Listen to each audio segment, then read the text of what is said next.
Okay, so are you ready to like dive back into Astrom Cross? Because There's my way. in this deep dive, we are tackling Chapter 2, Wow. Similar Fighters.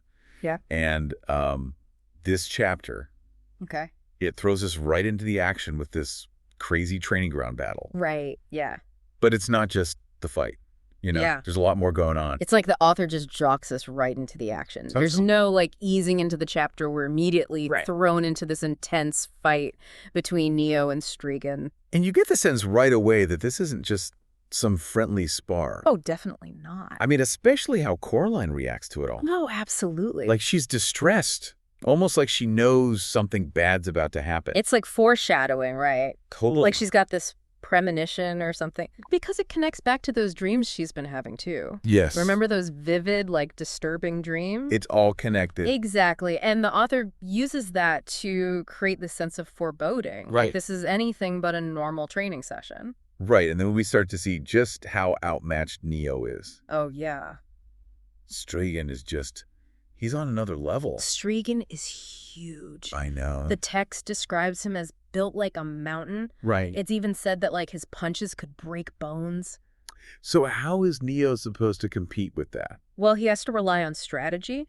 Okay. He can't beat Strigan with just brute force. So what's his strategy? Speed, agility, precision. Okay. He's nimble dodging Strigan's attacks, waiting for an opening. So it's a real clash of styles then. Exactly. It's strength versus skill. And for Neo, this is about so much more than just winning a fight. Right. I mean, we get that flashback to his father's death. Right. And you can just feel the pain and the anger fueling him. Absolutely. It adds this whole other layer to the fight. Yeah. It becomes this manifestation of his internal struggle. It's like his emotions are somehow connected to his abilities. Exactly. And you see that connection even more when his powers start to manifest. Oh, yeah. Talk about a transformation. It's intense.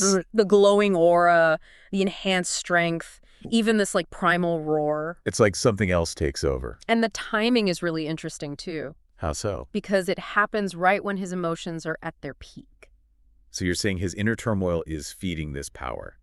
It seems that way.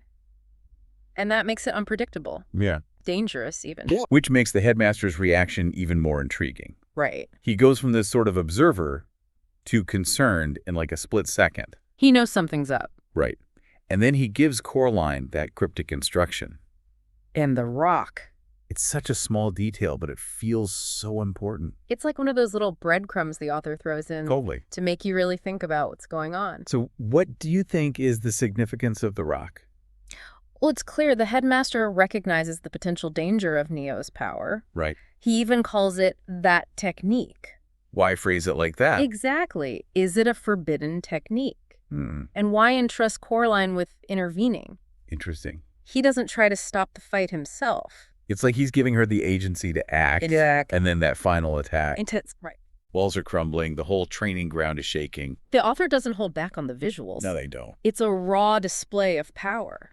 But is it controlled power? That's the question, isn't it? Right. Like, was that Neo or something else entirely? The author leaves us hanging on that note. Of course they do. This moment of uncertainty. Has Neo tapped into something he can't control?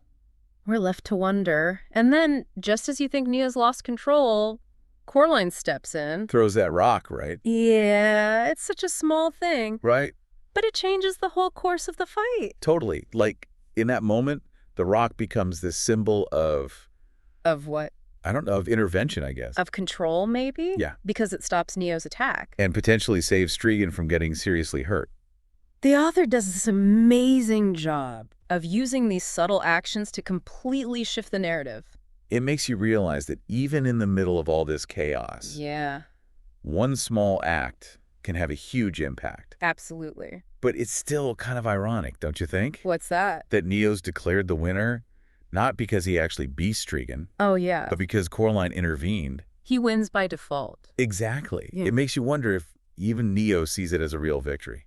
That's a really good point. Right. Because it raises all these questions about the true cost of power. Exactly. Like, can you really call it a win? When Right. someone else had to step in to prevent a disaster. It's like the author's asking us to consider Yeah. if there's some lines you just shouldn't cross. And then there's what happens next, What's that? instead of, some kind of animosity between them. After this crazy fight, Strigan, He offers Neo friendship. Oh, what? No way. Yeah. Yes. And not just friendship. He wants to train with Neo. Wow. That's unexpected, right? It totally is. But it also makes sense. So. Because it speaks to Stragan's character. You mean how he's so straightforward? Yeah, he's honest. He respects strength. Even in defeat.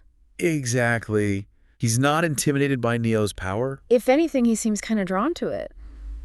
Like he wants to understand it. It creates this fascinating dynamic between them. Oh, totally. You've got Stragan, who's so open, so eager to learn. Right.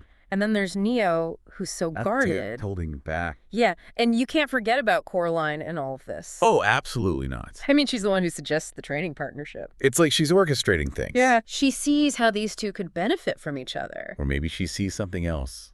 Like what? Remember those premonitions she's been having? Right. Maybe she senses the danger that's coming. And she thinks that by bringing Neo and Strigan together, Yeah. she can somehow prepare them for it. It's like she's playing chess while everyone else is playing checkers. Exactly. But just when you think you're starting to understand the game, Yeah. the author throws in this whole other twist. The eavesdropper. Talk about a cliffhanger, right? Seriously. Suddenly we're back in this world of secrets and shadows. Who is this new figure? Right. And what do they want? Are they a threat to Neo, Coraline, Strigan? The author leaves us with so many questions. It's the mark of a good storyteller. It's like we're seeing the bigger picture now. Right, like this isn't just about some schoolyard rivalry. Exactly. There's something else going on. Something bigger. Yeah, and that eavesdropper, Oh, yeah? what do you think they heard? Everything. And how does that change things? Oh, for starters, it means that Neo, Coraline, Strigan, Right. they're not alone. They're being watched. Exactly. But by who and why? That's what I want to know. And what about that technique? Oh, yeah, that's another big question mark. The Headmaster made it seem like a big deal. Right, like it's something dangerous. Forbidden, even. Maybe that's what the eavesdropper's after. To learn the secrets of Neo's powers. It's definitely a possibility. And what about the rock? The Rock. Yeah, why give that to Coraline? No, it's like he's giving her the tools to control Neo. You think so? Maybe not control, but definitely intervene if things get out of hand. She's like the safeguard. Exactly. This chapter really makes you think Doesn't it? about the nature of power How it can be both alluring and terrifying and how sometimes the smallest actions. can have the biggest consequences. This deep dive has been amazing. Totally, we've covered so much ground. From Neo's incredible powers To Coraline's cryptic premonitions. and, of course, that mysterious eavesdropper. The author leaves us wanting more. Always.